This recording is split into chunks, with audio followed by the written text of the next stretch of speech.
Last year, Moldova held elections for mayor of its capital city. A few weeks before, a video was posted to social media. It appeared to be a news broadcast in Arabic from Al Jazeera. According to the Moldovan subtitles, one of the candidates wanted to lease away the capital for 50 years. Those subtitles, it turned out, didn't in any way match what the news anchor actually said in Arabic. The video was also manipulated to match the bogus translation. It was eventually debunked, but even this simplistic fake was shared over 500,000 times in a country with a population of 4 million. Our civilization is built upon our ability to distinguish fact from fiction. I know that sounds broad, but it's true. Think about it. What would happen to our communities, our businesses, our governments if we can't trust what we read, hear, or see? What we know, what we believe to be true determines how we act, how we elect our leaders, make decisions, change policies, and start wars. But things are about to get weird. Right now, as I'm talking to you, the technology exists to take a video of you and replace all of your facial expressions with those of another person. So it looks like you are speaking, frowning, and shouting along with that fake voice. I can even have the fake you appear to interact with the real environment of an existing video. I can create a social media army of automated accounts to spread that video, complete with realistic photos and voices of people who have never existed. I'm a technologist and an engineer. I find this incredible and terrifying. Welcome to the world of AI-assisted audio and video manipulation, to the world of what is now called deep fakes, synthetic media. All of this was possible before, with skilled actors and enormous production budgets, but it could soon be as easy as downloading an app. False Facebook posts tore apart Muslim and Hindu communities in Sri Lanka. They enabled ethnic cleansing in Myanmar. How much worse could it be when a provocateur can easily create video proof that a rumor is true? And will criminals walk free because they can claim a real video was manipulated? What happens when a significant chunk of the population just doesn't trust anything because anything can be believably faked? It's not the one-off fakes that we should worry about the most. It's the way this technology is a threat multiplier. It can increase that overall level of outrage, hatred, and violence in a world full of powder kegs just waiting for a spark.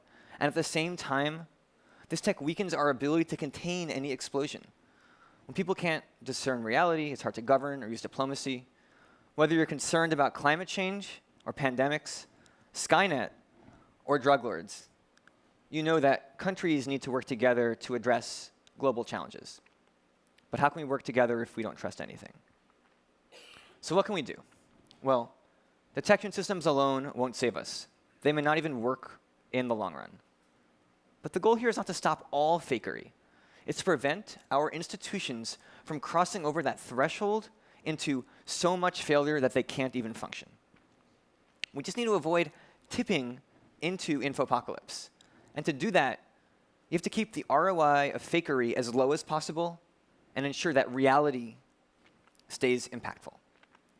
This means protecting our knowledge pipeline, addressing that flow of information from creation, distribution, belief, to impact. How easy is it to create a manipulated or real video, distribute the video so people actually see it? What determines whether or not we believe that video, and what impact will it have based on our beliefs? There are leverage points at each step along this pipeline. So first, creation. Can investors, developers, and even app stores make it harder to create malicious fakes? Can platforms and camera companies help create chains of custody, making it easier for a witness to prove that real audio is real? Next, distribution platforms. Facebook, YouTube, and Instagram determine what people see. Can we ensure that they don't recommend sensationalism and forgery over reality? That they support those custody chains and conscious media consumption?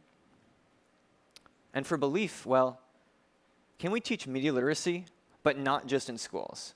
Can we educate our world of all ages, relying on teachers as varied as local news broadcasters, Hollywood celebrities, even village chieftains and YouTubers, perhaps even marketers? Finally, impact. Can we build more resilience into our institutions, our legal and diplomatic protocols, our automated trading systems, our fact-checking processes? There are a lot of minefields here, and we need to make some really tough calls on what a healthy information ecosystem looks like. Potential solutions can backfire badly. My goal is to keep our collective eye on the prize, functioning civilization, functioning democracy, and ensure that we have the checks and balances in place to facilitate that. And one thing that can help with creating those checks and balances is integrating responsibility and thoughtfulness into our processes and our organizations. Researchers and technologists have repeatedly messed up badly. We built systems that have caused immense harm and have only acknowledged the problem long after the damage has been done. This can't keep happening. What we create has tremendous impact, and the good does not always outweigh the bad. Companies like Google already have dedicated security teams.